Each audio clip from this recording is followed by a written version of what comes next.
Guys, welcome to our channel mono diaries. তো অনেকদিন পরে আমার চ্যানেলে আবার ভিডিও নিয়ে এসেছি। তার একটাই কারণ, 25শে ডিসেম্বর আর ভিডিও হবে না তা কি হতে পারে?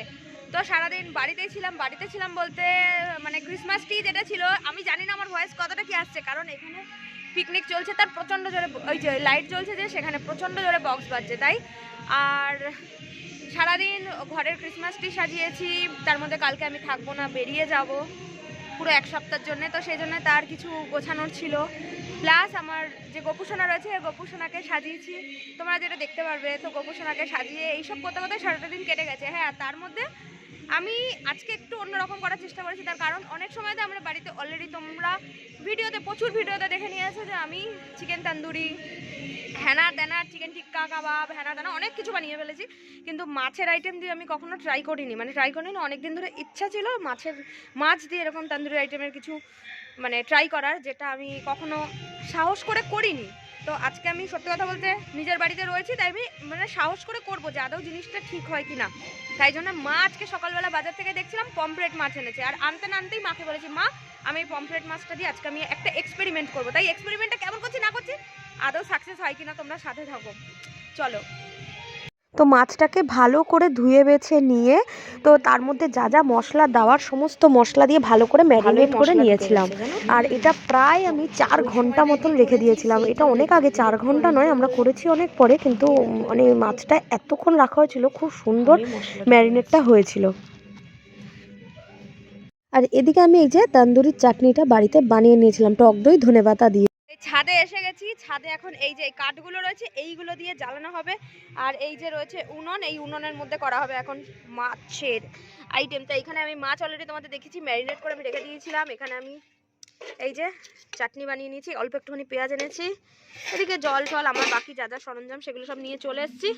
তারপর চালু করা যাক, তারপর দেখা হচ্ছে। মা এদিকে জ্বালিয়ে দিয়েছিল উনুনটা, যেখানে আমি এই মাছের মানে ফিশ তন্দুরিটা করব। আর এই যে এদিকে চাটনিটা দেখাচ্ছিলাম, আর এই যে অল্প একটুখানি পেঁয়াজ এনেছিলাম, বাট পেঁয়াজ পরে আরও লেগেছিল। তো এই যে পেঁয়াজগুলো এনেছিলাম, মানে উপরে ছাদে কী কিনেছি সেগুলোই দেখাচ্ছিলাম। এদিকে ছিল লেবু, আর এদিকে ছিল বাটার।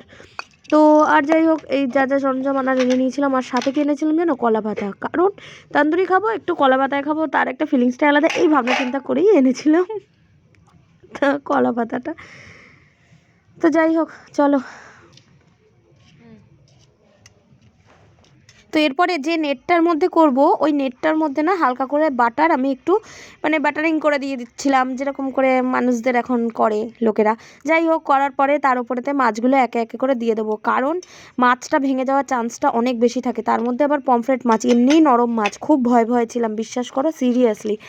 আর সত্যি কথা বলতে প্রথম দিকেতে একটা মাছ ভেঙেও ছিল। তো যাই হোক, সেটা তোমরা সবটাই দেখতে পারবে।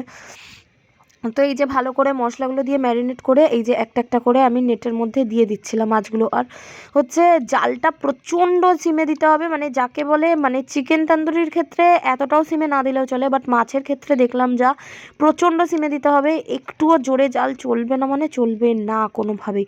আর খুব আলতো করে করে তুলতে হয়েছে, মানে আমি জানি কি ভয় যে করেছি আমি জানি, প্রচণ্ড প্রবলেম হয়েছে, বাট খেতে কেমন হয়েছে না হয়েছে সেটা তোমাদেরকে একদম জানাবোই।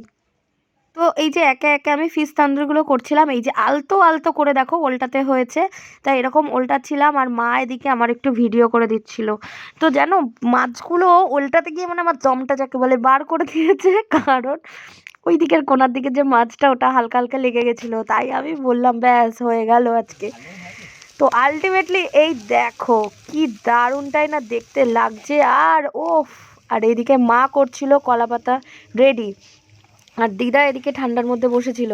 তাই যাই হোক, এদিকে বানাচ্ছিলাম, আর বানাতে বানাতে শুধু আমরা 3 জনেই ছিলাম না, আরও একজন ছিল, সেটাও তোমরা দেখতে পারবে। তো এদিকে আমাদের রেডি হয়ে গেছে। তো প্রথমের যে 3খানা আমরা ফিশ তান্দুরটা করেছিলাম, সেটা করে নিয়ে এই যে সবার প্লেট বেড়ে নিয়েছিলাম, একটা দিয়েছিলাম মাকে, একটা দিয়েছিলাম দিদাকে। আর আমারটা আমি দেখাইনি, তার কারণ হচ্ছে ওটাই ওই কোনার দিকে যেটা লেগে গেছিলো ওটা ভেঙে ভেঙে গেছিলো, তাই ওটা আমি নিয়েছিলাম। তো যাই হোক, এইবার রিভিউ চেয়েছি, আর মা এটাই বলছে, বাবা এই মাছটা আরও বড় বড় মাছ হলে আরও ভালো হতো, মানে মায়ের খুবই ভালো লেগেছে। দেখো না খেতে, খাওয়াটা দেখে আবার দিদা ওদিকে ও বাবা হেভি হেভি, আর এদিকে আমিও খাচ্ছিলাম। তো সিরিয়াসলি সত্যি বলছি, বিশ্বাস করো, একদম ট্রুলি আমি রিভিউ দিচ্ছি, এত দারুণ খেতে হয়েছে বলার মতন না।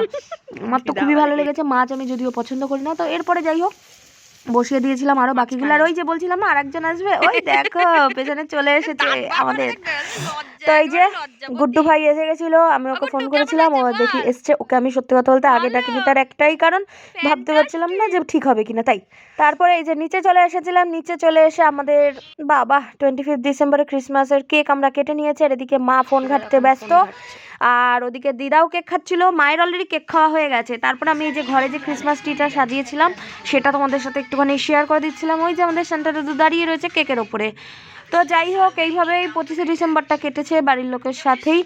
আর যেটা হচ্ছে ঘরটা, আমি ক্রিসমাস ট্রিটা কেমন হয়েছে না হয়েছে সেটা পারলে জানিও। তো এই যে ভিডিওটা যদি তোমাদের ভালো লেগে থাকে বন্ধুরা, like comment share and subscribe করে দিও। আর প্লিজ আমার ওপরে তোমরা রাগ করো না, তার কারণ একটাই, সমস্ত কিছু কাজবাজের মধ্যে আমার সময় হয়ে আর উঠছে না। আর ওদিকে মা জামাল কদু চালিয়েছিল বলে সেই জন্য আমি ওই গানটায় নাচছিলাম। কারণ তো টাটা বন্ধুরা, সবাই ভালো থেকো।